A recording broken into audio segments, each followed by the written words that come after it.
Maik longs for a Colovian fur helm. Practical, yet stylish. Maik is very sad he does not have one. In Oblivion, you level up by sleeping in a bed after you advance any of your major skills 10 times. However, you don't actually need to level up. Leveling up your character only allows you to increase your attributes. Your skills will continue to level regardless of whether you actually level your character. You can play through the entire main quest and most of the game's content at level 1. This can be done pretty easily because enemies scale to your level, meaning they'll be stuck at level 1 for the entire game. The first step is to make your character. You can make any type of character you want, but be mindful not to use any of your major skills until you complete step 2.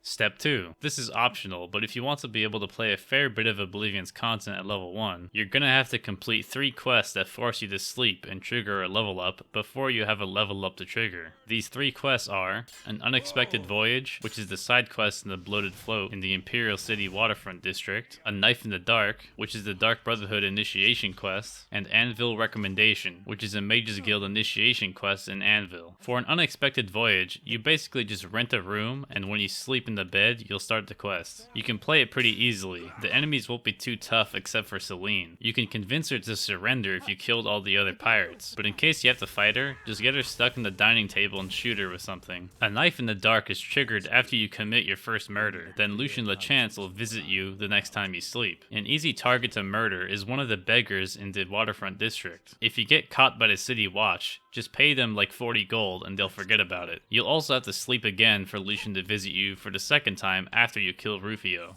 Anvil Recommendation is pretty easy. Just travel to the Anvil Mages Guild to start the quest. The part where you sleep in this one is in the inn when you're pretending to be a traveling merchant to get ambushed by a rogue mage. Once you actually get ambushed, you can just let the Mages Guild members kill her for you. Remember not to use any of your major skills you chose while doing these 3 quests, as we're trying to get these quests out of the way first before you trigger the first level up, since they require you to sleep and you don't want to trigger it. So now you can play through the entire game at level 1, right?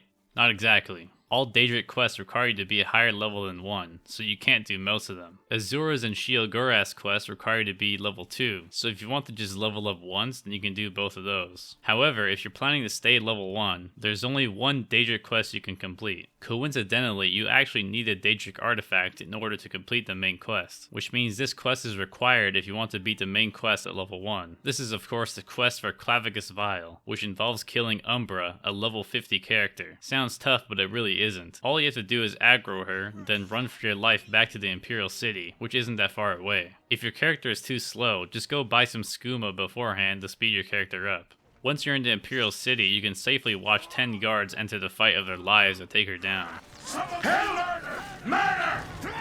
That's the best you can do! Do your worst! Do your worst! Die! Do your worst! Murder! You elves are all the same. All flesh and no fury. Once she's dead, grab Umbra. Now whenever you want to complete the main quest, just go exchange it for Clavicus Vial's mask at his shrine. And yeah, that's it. You can now play through mostly all of Oblivion at level 1. You'll basically be stuck with whatever attributes you start with, and you can only use 1 level's worth of skill training. Most loot and quest rewards level with the player as well, so you will never receive the highest level of quest rewards, or see much Daedric weapons or armor. It won't be too hard at all though, because you can still raise your skills and get all the mastery perks. Since enemies will never level up, it might get a bit boring fighting against scamps, imps, and skeletons non-stop. And if you want, you can just crank that difficulty slider up if you want this to be a challenge run. Anyway, that's it. Thanks for watching, and until next time, peace.